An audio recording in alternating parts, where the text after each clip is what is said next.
you don't have but one name. I didn't give them but one name, or they don't have but one name. And if they ruin that name, they can't get it back.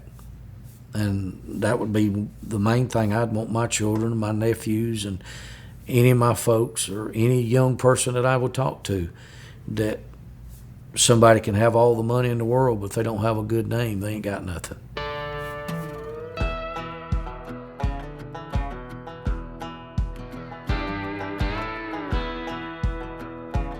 My name's L.G. Herndon Jr., and everybody calls me Bo. I own Herndon Farms. I started a business in 1978. I was working with Georgia Power, and then I decided I wanted to farm, so I come home and started farming. I come home one day and I told Mama, I said, Mama, I want to farm. She said, well, if you want to farm, we'll farm. So she took me to the bank and she said, Don, me and Bo come down here, he wants to farm and we want to borrow some money. He said, Varna, he said, Bo's got a good job, he's got good insurance, and he'll have a good retirement. And she looked over at him and she said, Don, so we didn't come down here to get no advice. We come down here to get some money. You either gonna let us have it or you ain't gonna let us have it. It's just that simple. It's a yes or a no.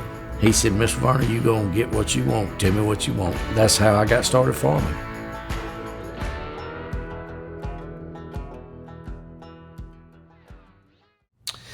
I didn't know what I wanted to do. I was a wildflower is, the way to put it, because I know I put my mama and daddy through a ringer. Mama always she pushed me to be whatever I wanted to be. It didn't matter if I wanted to fly an airplane. She said, we'll get you an airplane and you'll fly it. She said, you can do anything you want to do. And that's one thing I can remember about my mama. She always believed in me no matter what. And, you know, my daddy just taught me how to be a man and to love your family and do what's right. He taught me a lot of things. My daddy was, you know, he said, son, don't you never let nobody run over you. He said, you stand your ground. And if we didn't, we'd have to answer to him.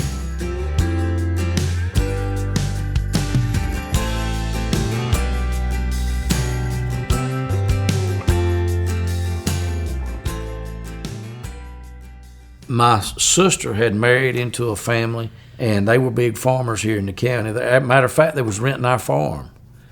And so Daddy went to him and told him that I wanted to farm and that he was going to let me have our little farm, which was 50 acres. I was able to work with Mr. Virgil during the day, and then Mr. Gay would let me use his equipment at night to farm what little bit I wanted to farm and do what I wanted to do.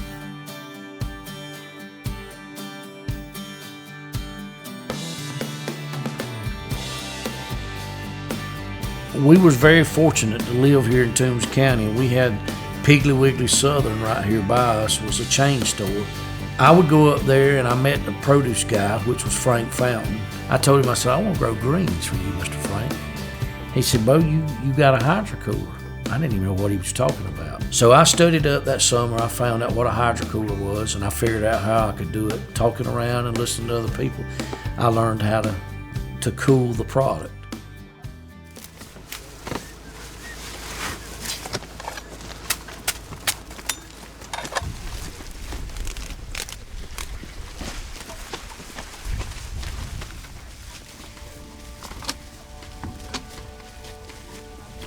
Thirty years ago, you know, you would put bunches together, put them in a box, and you'd sell them to the grocery stores. And I knew if I was going to be able to compete in the greens business that I was going to have to get into the processing. Because that was the reason I decided to build a processing plant. Now we process greens and sell bunches, so that was able to keep me in the greens business. 14 years ago, I hired a guy by the name of John Williams. He came up with the label, and we started putting things together, and we buy a piece of equipment and we would do this, but it's just growing leaps and bounds. We've already maxed out in a matter of 6 years. Our facility is maxed out. We can't do hardly any more. We're fixing to have to add on more equipment and do, because I learned one thing in in the vegetable business, and I'm going to teach my children this, and I've told John this and Jason. If you think you need 2,000 square feet, build 4,000, because you will grow to it. Superfit takes a lot of hours, and people don't realize that what it takes to produce food, to put it on the shelves, that people go in and just pick it up.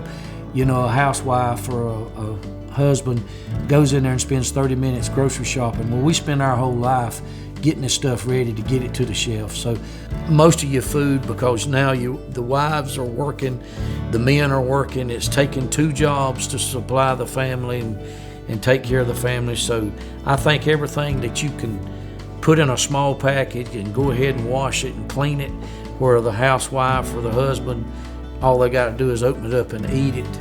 I think that's going to be a coming thing, and it's already here.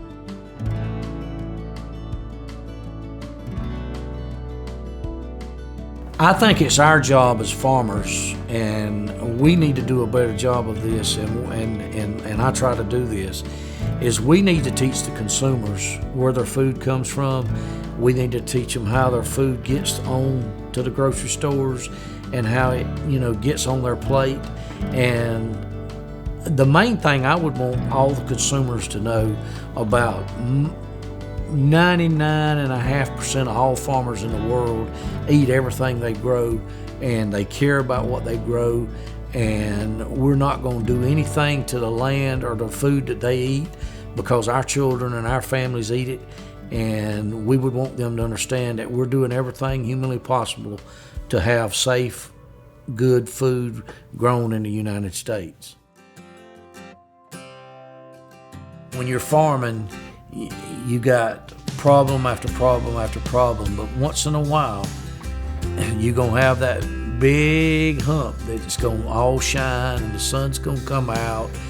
And my granddaddy always told me that, said, Bo, it's gonna be dark for a few days, but the sun will come out. And when the sun comes out, you know how it just changes your attitude about everything, and that's what farming is. When the crops start coming out in the springtime and you see things grow and you see things accomplished, and you harvest a crop and you see what you've done, and it's like taking a needle and sticking it in your vein. You get it in your blood, you can't get it out. It's amazing that you look back and, over a period of lifetime, I started out with 6 acres and now we're up to 5,000 acres. And we've got 3 major packing houses that we pack out of. And we have a cattle operation, a trucking operation, we have a farming operation, and it's took a lifetime to do this. This is a family operation, and that's one thing that I'm really proud of. I want to leave a legacy, and I want to leave something for my children that they can look back and say, my daddy started that, and my grandchildren can say that my granddaddy started that.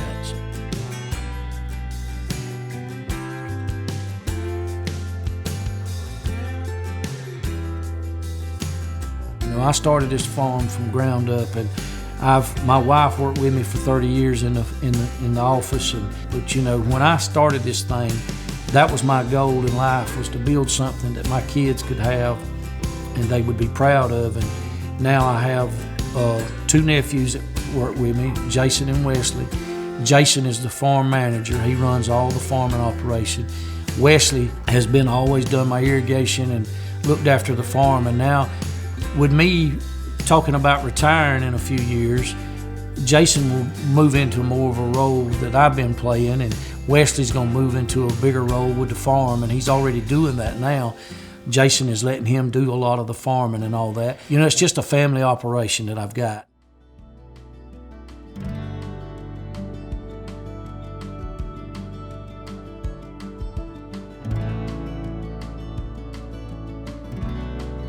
If I was to leave one thing for my children, if I could tell them one thing that I would want them to do, first of all, I would make sure and want them to make sure that they love God and put God ahead of anything or anybody, and put their family second, and then put this farm third. That's the way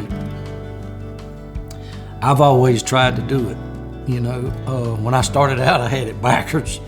I put the farm ahead of everything, but that would be one thing that I would leave my children, and for them to know to do them three things. And if they do them three things, or if anybody in life will do them three things, they'll get along real good, I think.